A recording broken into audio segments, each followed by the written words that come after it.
A warning here against cryptocurrencies. Economist Robert Shiller says Bitcoin and others are following a familiar path paved by all kinds of failed monetary innovations.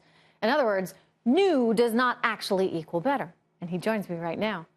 It's so good to see you, Professor Shiller. My pleasure. Thank you. You've got an interesting piece on this. Walk us through your premise. Why, in your view, when so many are excited about Bitcoin and the technology it offers, are you saying, okay, you guys are getting a little carried away here?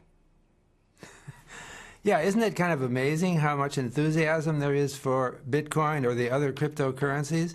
Mm-hmm. You know, but I've been reading history, and I find that this isn't the first time that some kind of new money was proposed and got zealous followers. I think there's a mystique to money.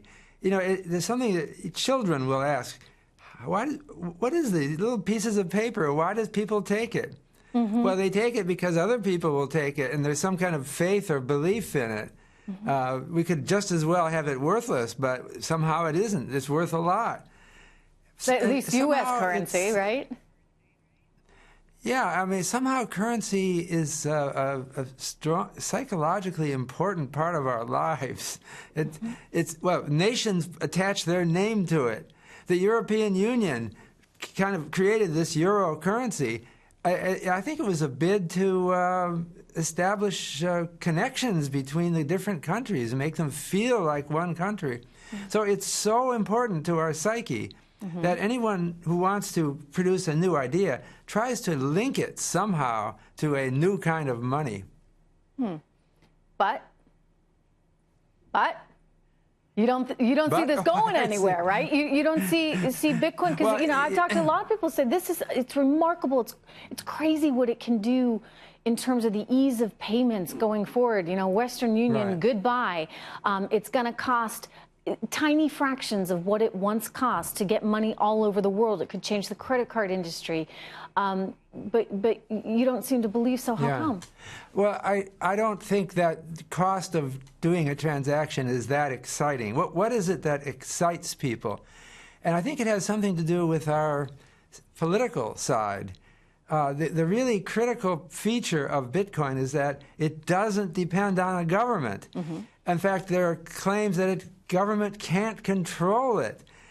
It's like we're establishing a new community of cosmopolitans who are just smarter than the government. Part of the story is that it's so hard to understand, so only really smart people get it. Mm-hmm. And then part of it is that it's independent and free-spirited. It's creating a new, I'd say community. So that's the reason why people like it, and that's where the excitement. I understand all that.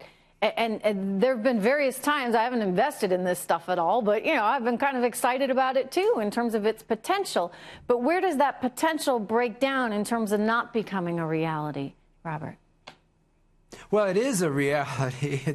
It's hundreds of billions of dollars. You know, I didn't You don't think it'll succeed? Well, we have thousands of cryptocurrencies. They're not all going to succeed, if any of them succeed. It's possible. Well, what does it mean to succeed? Won't they They've succeed? already succeeded. Okay. I mean, ultimately, why would you say that Bitcoin's a bubble? Yeah, well, that wasn't my thing to predict how it will unravel. But I can give examples of other kinds of new currencies that have unraveled in the past. Mm-hmm. And I think that it's kind of a loss of hope in the stability or the willingness of people. It's still, all of these currencies are still maintained largely by speculators.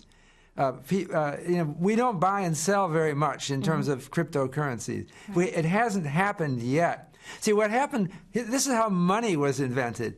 People wanted to trade, and gold or silver turned out to be very convenient because they have a lot of value per ounce. Okay. And then some government in Lydia, remember this, in the 7th century BC, said, why don't we make coins so that people don't have to measure it out and weigh them? That was a very practical, and it's still with us. Robert, so it's possible that Bitcoin will last for hundreds or thousands of years. I could talk to you all day, And I would love to talk about 7th century BC. I'm getting a little bit of a cue here because we're going to make some of those dollar bills ourselves. But, you know, I think one of the important points you're making, though, is that often the confidence, the government behind the currency is a big part of it psychologically. And the question is, can you make this leap into this so-called community that has no government? Mr. Robert Shiller, professor from Yale, always a pleasure. Thank you, sir. It's good to see you.